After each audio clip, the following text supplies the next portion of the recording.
Hello everyone, करते हैं Nifty का एनालिसिस कल के लिए। दोस्तों अगर सबसे पहले अगर आप देखो 11 अगस्त एफआई डीआई का डेटा, तो एफआई ने 258 करोड़ लगभग 300 करोड़ की बाइंग करी है। यहाँ पर अगर हम बात करें डीआई की, तो डीआई ने मामूली सी बाइंग करी है 24 करोड़ की, तो नेट बाइंग 300 करोड़ के आसपास आपका निकल कर आया है। अगर आप एक यहाँ पर सबसे बड़ी बात नोटिस करो 3 अगस्त से आप देखो कंटिन्यूसली बाइंग आ रही है। एफआई डीआई कंटिन्यूसली यहाँ पर बाइंग कर रहे हैं और नेट 11,622 करोड़ की अब तक नेट बाइंग निकल कर आ रही है। तो ये एक पॉजिटिव संकेत मुझे यहाँ से दिखाई दे रहा है एफआईडीआई की तरफ। दोस्तों अब जान लेते हैं कॉल की तरफ से हमें क्या डेटा दिख रहा है, क्या कोई कल बड़े गैप अप की संभावना दिखाई दे रही है और बुलिश मोमेंटम अगर बनता है तो कहाँ तक हमारा निफ्टी कल के दिन या आने वाले दिनों में जा सकता है। ठीक है दोस्तों, सबसे पहले हम कॉल का डेटा देख लेते हैं। जो अभी हमारा फिलहाल निफ्टी ट्रेड कर रहा है 24,500 के आसपास है और यही इसके लिए एक मेन रेजिस्टेंस है। इसके बाद में 24,600, ठीक है, एक ओआई यहाँ पर दिखाई दे रहा है, फिर 24,700 और फिर सीधे आपका 24,800। तो कल के दिन मुझे लग रहा है कि मार्केट 24,650 के आसपास ओपन हो सकता है, क्योंकि यहाँ पर एक ओआई काफ़ी अच्छी मात्रा में मुझे दिखाई दे रहा है। तो ये ओआई की वजह से मुझे लग रहा है कि मार्केट यहाँ तक ओपन हो सकता है। अगर ये रेजिस्टेंस फेस करता है 24,600 और उसके ऊपर सस्टेन करता है, तो आपको 24,800 का लेवल भी आने वाले दिनों में देखने के लिए मिल सकता है। हो सकता है कि कल ही आपको ये लेवल्स देखने के लिए मिल जाएँ। तो 3 लेवल्स अभी मुझे फिलहाल दिख रहे हैं 24,500 के ऊपर अगर गैप अप मिलता है तो 24,650 के आसपास आपको गैप अप यहाँ पर देखने के लिए मिल सकता है और 24,800 तक मार्केट जा सकता है। ठीक है, अगर पॉजिटिव न्यूज़ कोई बनती है, US Iran peace deal complete होती है तो।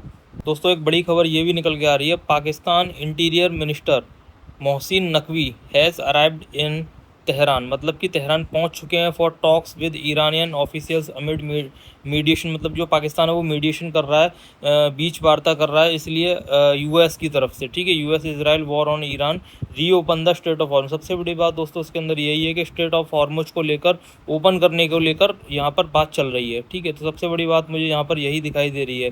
मजद Al Ansari Qatar foreign minister spokesman says negotiation between Oman and Iran on the future of shipping in the Strait of Hormuz have reached advance stage, मतलब कि final stage पर पहुंच चुकी है। कभी भी अच्छी न्यूज़ आपको लिए यहाँ पर आ सकती है। ठीक है, अगर ये ओपन होता है तो। दोस्तों अगर हम पुट डेटा की बात करें तो फिर अगर कोई नेगेटिव न्यूज़ निकल कर आती है तो नेगेटिव साइड के लिए भी ये देख लेते हैं कि कौन से मेजर सपोर्ट्स हमें दिखाई दे रहे हैं कि मार्केट कहाँ से बाउंस बैक कर सकता है। आप ये देखो, ये 24,000 का लेवल है। यहाँ अगर मार्केट थोड़ा और नीचे आता है तो 24,000 का लेवल क्रूशियल सपोर्ट यहाँ पर मुझे दिखाई दे रहा है। 24,000 के अगर हम ऊपर देखें तो फिर एक मेजर सपोर्ट मुझे यहाँ पर दिखाई दे रहा है 24,300। अभी फ़िलहाल मुझे 24,400, 300, 24,300, इसके नीचे ज़्यादा वो मार्केट नहीं दिखाई दे रहा है। अगर मार्केट किसी भी तरीके से लेवल तक पहुंचता है तो एक बाउंस बैक आपको ऊपर की साइड देखने के लिए मिल सकता है। दोस्तों अगर सेकंड न्यूज़ की बात करें, पाकिस्तान से US Iran close to Hormuz deal despite Trump's tough demands, मतलब जो ट्रम्प की डिमांड्स हैं उनको रखने के बावजूद भी ऐसा लग रहा है कि हॉर्मुज डील कंप्लीट हो सकती है। Pakistan said US Iran close to arrangement in the Oman post of reopening the, मतलब कि जो पाकिस्तान है वो मीडिएटिंग कर रहा है, बीच वार्ता कर रहा है और हो सकता है कि एक रीओपनिंग देखने के लिए मिल जाए।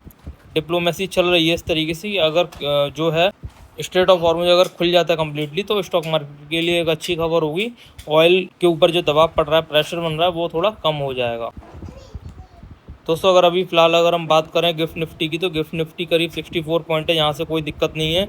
अभी 80 पॉइंट करीब ऊपर था, तो अभी ये ठीक है। लास्ट में अगर दोस्तों बात करें WTI क्रूड ऑयल की, तो क्रूड ऑयल कोई बहुत ज़्यादा बढ़त नहीं है, लेकिन अभी 80 से ऊपर है। थोड़ी सी चिंता की बात है जब तक ये 80 से नीचे नहीं आ जाए।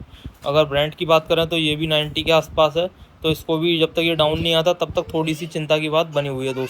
दोस्तों अगर आपको ये वीडियो अच्छी लगी हो तो प्लीज़ वीडियो को लाइक करें, चैनल को सब्सक्राइब करें। एज अ डिस्क्लेमर दोस्तों, मैं किसी भी स्टॉक इंडेक्स में बाइंग या सेलिंग की सलाह नहीं देता हूँ। किसी भी इन्वेस्टमेंट से पहले खुद का एनालिसिस जरूर करें। I am not SEBI registered advisor. Thank you for watching the video. Happy trading.